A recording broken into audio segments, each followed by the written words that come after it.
One Piece é um dos animes mais famosos de todos os tempos, criado por Eiichiro Oda lá em 97, mas que ganhou seu anime só em 99 e vem aí ganhando o gosto de cada vez mais pessoas. Um anime que todo mundo quer saber o que é o One Piece e tantas outras coisas que tem dentro da obra que eu não vou dar spoiler, mas a obra aí continua firme e forte até hoje, não terminou, talvez termine aí, né, uma entrevista antiga que o Oda deu, em 3 ou 5 anos, né? Vamos ver.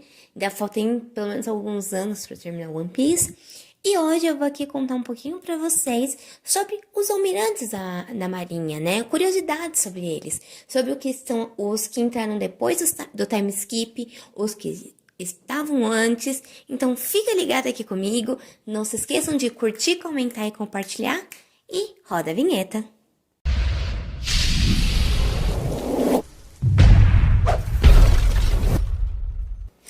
E nós vamos começar agora falando do Aramaki.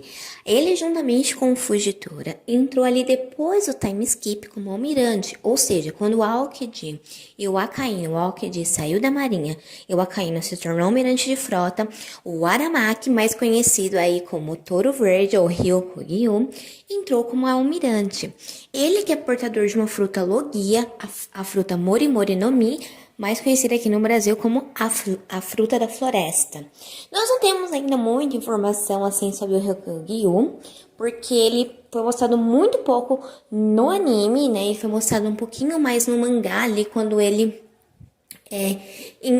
foi para o Wano, né, e lutou ali com o Momonosuke e tudo mais, mas nós não tivemos ali muita informação sobre ele, né?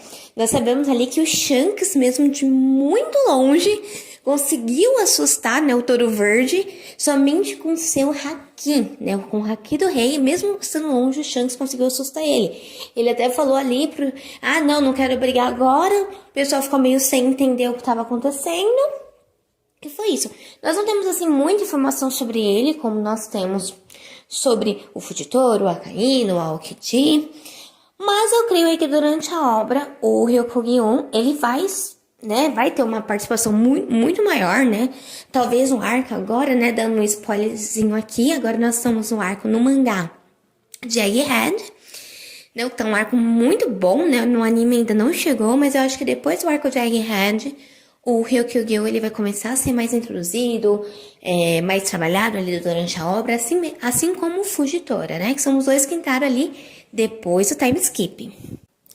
Apesar de ainda não sabermos exatamente qual é o nível de poder do Aramaki, não sabermos muito ali sobre ele, já foi dito pelo próprio do Flamingo, aquele lá do arco de Dressrosa, lembra lá do arco que tava destruindo tudo, e tinha o Pika, que tinha vários personagens ali com ele.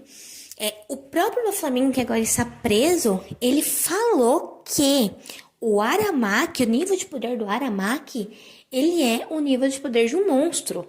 E vamos lá, né, gente? O Aramaki agora, ele é um almirante da marinha, então não podíamos esperar menos dele, né? E agora vamos contar aqui duas curiosidades. Primeiro, estão vendo esse esboço aqui na tela, esse desenho? Então, lá no SBS, volume 73, um fã ou uma fã, não sabemos ao certo, fez esse esboço dizendo que achava que o Aramaki seria dessa maneira. O Oda achou, né? O Oda, pra quem não sabe, Eiichiro Oda, o criador, né? Achou extremamente bizarro e falou, não, o que eu criei não é assim, não. O que eu criei, ele tá muito mais legal. Espere e você vai ver. E realmente, né, tá melhor, porque eu coloquei aqui na tela alguns desenhos do Aramaki, até mesmo que está no mangá.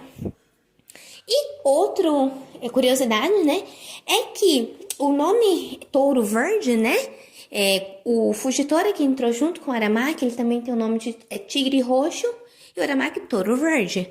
E esses dois nomes fazem relação com Contos de Momotaro. Contos de Momotaro, vocês têm que dar pesquisa na internet para entender. Se vocês quiserem um vídeo sobre isso, eu explico aqui no canal qual é a relação do vídeo do Contos de Momotaro com One Piece, com o arco de Alabastra, com o arco de Wano, com o Momonosuke, tem tudo uma relação aí, né? Por isso também eu creio que foi ele que foi o escolhido lá pra ir lá pra Wano e tentar vencer todo mundo, mas no final não deu nada certo, né? Isso aí é um pequeno spoiler que ainda não saiu no anime, Mas o mangá já tá lá na saga de Egghead, então já eu posso contar um pouquinho aqui.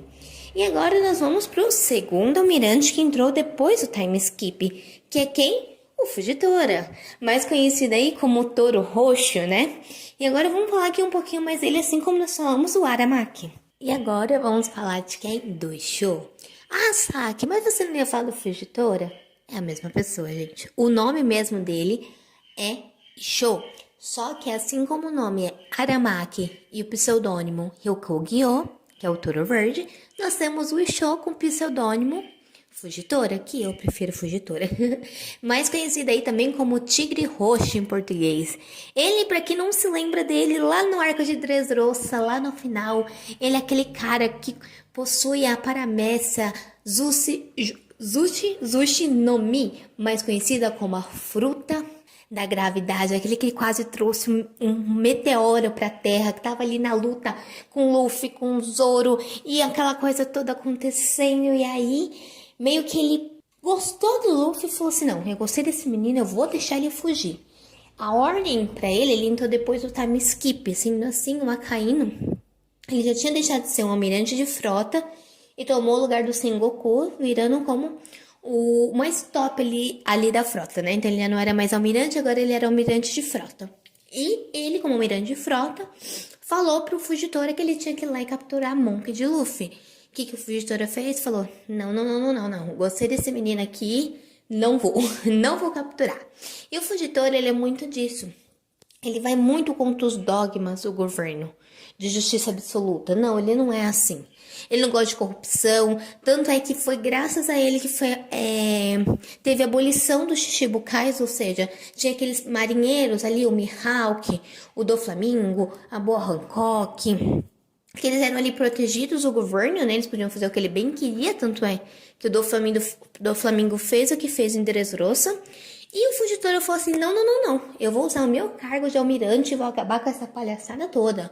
Não vai ter pirata aqui, não vai ter pirata que vai fazer o que quiser mais não, vou acabar com tudo. E ele foi lá e aboliu o sistema de Shichibukai, né? O que fez com que a marinha voltasse a caçar esses piratas e o do Flamengo agora tá lá na prisão.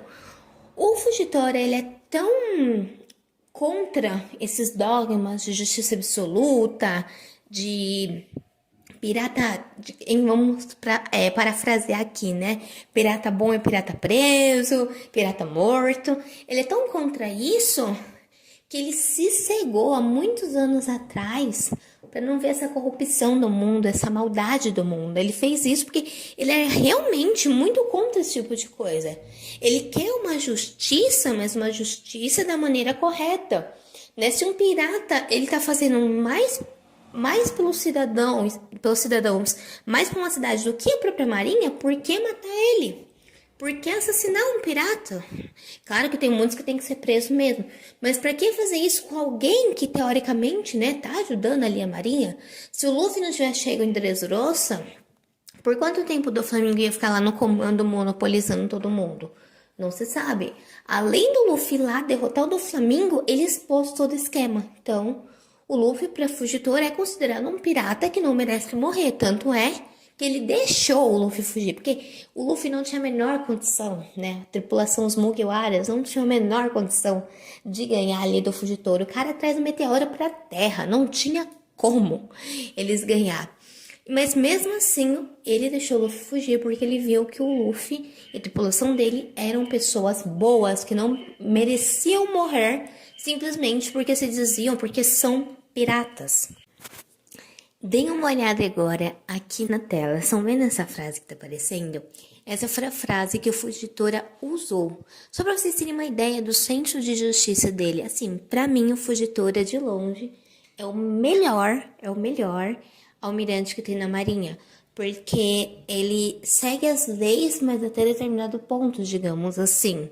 Se for algo que vai machucar pessoas, destruir inocentes, ele não vai fazer.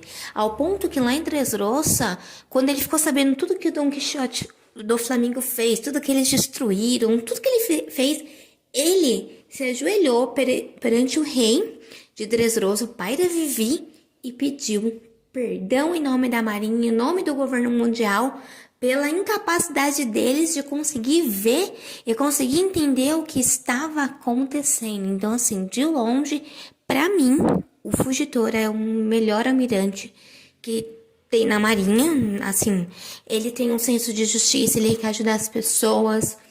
Ele segue a lei, mas ele não segue aquela justiça absoluta que diz que tem que matar pirata, que somente o governo mundial que decide as coisas. Não, ele não é dessa maneira. Ele analisa muito bem a situação, ele tenta entender o que está acontecendo e com base nisso ele toma ali uma decisão. Claro que também sem passar por cima dos almirantes lá do Akainu, que é o almirante Frota e tudo mais, mas pra mim de longe é o melhor almirante que tem na Marinha, assim, disparado. E agora, uma das curiosidades do Fugitora. Primeiro que a aparência dele é baseada em Shintaro Katsuko, que é uma espadachim cego, assim como ele. E quais são ali as semelhanças, né? Primeiramente, que eles carregam uma Shinkomizue, que é uma espada, aquela muletinha que ele carrega, sabe? Aquilo ali tanto pra ele caminhar, que é uma muleta, porque ele é cego, como a espada dele, né? Então ali serve para os dois.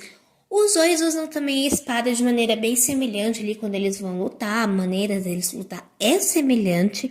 Os dois também têm ali uma paixãozinha por jogos de azar, eles gostam ali. Então essas são as semelhanças que ele tem ali com o Shintaro, em quem ele foi baseado. Além disso, foi perguntado pro Oda em um SBS por que o nome do Fugitora não é Murasakurutora, que também quer dizer tigre roxo em japonês, só que o Oda falou que não, que escolheu o Fugitora porque soa mais frio, né? Por ele ser um almirante da marinha, ele também não gostava da pronúncia Murasakutora, né? Ele falou, não gosto dessa pronúncia, não quero. e também uma coisa bem interessante sobre o Fugitora é que ele atualmente é um dos mais populares de One Piece, apesar de, né, de não aparecer tanto ali como a tripulação, como o Lau, né? Ele é um dos mais populares e tem mais, ele é o almirante mais popular atualmente, né? Quem tá ali no quadro da marinha, ele é o mais popular. E fazendo a pesquisa aqui, eu vi algo bem interessante, que é, no jogo de One Piece, é dito que a Boa Hancock não pode transformar o Fugitora em pedra, porque o Fugitora é cego, sendo assim ele não consegue ver ela e não consegue saber como é a aparência dela. Ou então, o efeito nele não funciona. Isso não foi dito na obra porque eles não se encontraram em momento algum na obra. Então isso não foi confirmado pelo Eiichiro Oda. Mas no jogo é dito que ela não pode transformá-lo em pedra. E se você parar para pensar, faz sentido. Já que a fruta dela precisa que a pessoa veja quem ela é, sinta desejo por ela, né, pela aparência, pela beleza dela, e aí sim seja transformado em pedra. Como ele não pode ver, faz sentido. Mas vamos aí ver no decorrer da obra como é que funcionam as coisas, né? E agora nós vamos pro nosso terceiro almirante ali, que é o almirante desertor, digamos assim, mais conhecido como Aokiji. Kuzan, mais conhecido como Aokiji, ou Fazão Azul para nós brasileiros, né? Ele é possuidor da fruta Logia, Hiei-no-Mi, a fruta do gelo. E ele é aquele almirante desertor, aquele que deixou a marinha e falou, não quero mais ficar aqui. Ele, para quem não sabe, ele foi o primeiro a aparecer na saga. O Kuzan, ele é uma pessoa muito parecida com o Fugitora. Ele é uma pessoa que luta por igualdade, luta por justiça. Nem sempre os piratas são as pessoas ruins da história. Ele também tem esse lado. E quando o Sengoku, né, que era o antigo almirante de frota antes do time skip, se aposentou, o próprio Sengoku indicou o Kuzan para a vaga. Só que ele perdeu a vaga para o Akainu. Porque o Akainu tem aquela coisa de não, justiça absoluta e tudo. E o Kuzan, por não ser assim, ele perdeu. E ele ficou tão triste que ele entrou numa luta com o Akainu. Uma luta que durou 10 dias. Que transformou uma ilha inteira em metade gelo e metade magma. Que é a fruta do Akainu. E depois que ele perdeu, que ele ficou muito triste, falou, não quero mais ficar na marinha, ele saiu e se juntou aos piratas do Barba Negra. o Marshal de Tite, aquele lá, que lá na Guerra dos Maiores, lá em Marineford, ele tirou a fruta do Barba Branca, matou lá o companheiro, entregou o ex pra Marinha, esse mesmo. Ele se juntou com este cara, porque ainda não sabemos. E pra quem não sabe e não se recorda, né, o Kuzan é aquele que teve ali uma ligação com a Robin. Por quê? Lá no incidente de Ohara, lá na ilha que a Robin, né, a Nico Robin, ela morava, eles incendiaram a ilha, né? Eles deu um Buster Call lá na ilha, destruíram tudo. Mas ele salvou a Robin, porque ele olhou pra ele e falou, é só uma menina, ela vai morrer porque não sabe nem porque ele tá morrendo. E pela amizade que ele tinha com o Sal, que era um amigo da Robin, ele salvou ela. Né? Só que assim, claro que ele queria que ela seguisse uma vida boa. E ele ficou muito decepcionado, né? Porque ela seguiu a vida da pirataria, né? Antes dela encontrar os Mugiwaras, né? O Luffy, a tripulação, ela estava com o Crocodile. Então aquilo ali decepcionou um pouquinho ele. Só que depois, mais pra frente, naquela cena maravilhosa, onde ele congelou um pedacinho do mar, bem pequenininho, e saiu andando na sua bicicletinha sobre o mar, que é uma cena maravilhosa dele. E ele encontra a Robin novamente, encontra o Luffy, encontra o Zoro, a Nami, todo mundo. E ele começa ali a lutar com eles e chama a Robin de demônio.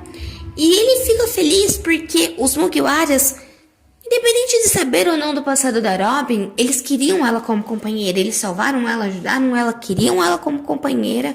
E isso fez com que ele ficasse muito feliz.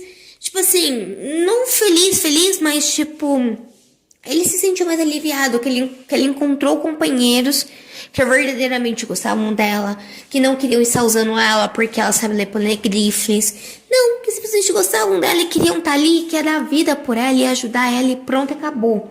E isso deixou ele, né, feliz, assim, né, diante de tudo que estava acontecendo, né.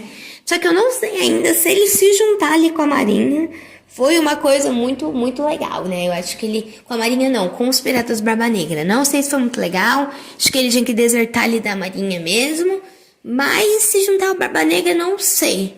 Talvez ele esteja ali no Barba Negra como um infiltrado, nós ainda não sabemos direito. Nós sabemos que ele sequestrou a Purin, né, que é uma das filhas da Big Mom, que ela também sabe ler poneglyphs porque ela despertou o terceiro olho, e ela vem da tribo dos três olhos. Nessa tribo, as pessoas, quando despertam o terceiro olho, que é aquele no meio da testa, eles conseguem ler poneglyphs. Pra quem não sabe quem é a Purin, é aquela que a Big Mom queria casar com Sanji. Lembra lá no arco de Holy Cake? Então, essa mesmo. Agora vamos lá para aqui umas curiosidades básicas sobre o Aokiji. Primeiro, que o nome dele vem da lenda do Momotaro. Né? Como eu falei, se vocês quiserem, eu faço um vídeo explicando a relação da lenda Momotaro com One Piece. Tem uma ligação ali muito grande. Além disso, a forma do rosto do Aokiji é baseado em um rosto de um ator falecido. O rosto do ator Yusaku Matsuda. Então, o rosto dele é desenhado, baseado no rosto do ator. E o Oda gostava de assistir uma série criminal, onde esse ator fazia um personagem. E esse personagem tinha um cabelo muito parecido ao Aokiji. E aquela, como é que se pode falar? Aquela máscara de dormir, sabe? Que o Aokiji usa quando ele tá sempre ali dormindo tranquilinho. O autor ali, né? O ator, né? Ele usava ali durante a série e ele gostou e colocou na Aokiji. E o Oda é assim. E também uma outra curiosidade que eu acho que muitos de vocês não sabiam é que ele foi o primeiro a ser nomeado almirante e também o primeiro a aparecer na série. Então, quando ninguém nem sabia direito que era almirante, ele apareceu falando, eu sou. E é claro, ele é o pessoal, quando ele estava na Marinha, ele era o personagem mais popular da Marinha. Então, assim, dentre os personagens de One Piece, quando ele ainda estava na Marinha, antes do time skip, entre todos os personagens, ele era o número 17, sendo o mais popular ali da Marinha no momento. Agora ele não pertence mais à Marinha, então não é. Pessoal, vamos lá. Esse vídeo já tá muito grande. Eu falei de 3 almirantes. Então, nós ainda temos aí mais 3, que é o Borsalino, o Akainu e o Sengoku. É claro que nós temos que falar deles, mas isso vai ficar para um próximo vídeo, senão o vídeo vai ficar muito grande. E se vocês quiserem esse vídeo falando sobre eles, deixa aqui no comentário, falem pra mim. O canal tá começando, mas eu preciso da ajuda de vocês, tá bom? Se cuidem, bye bye!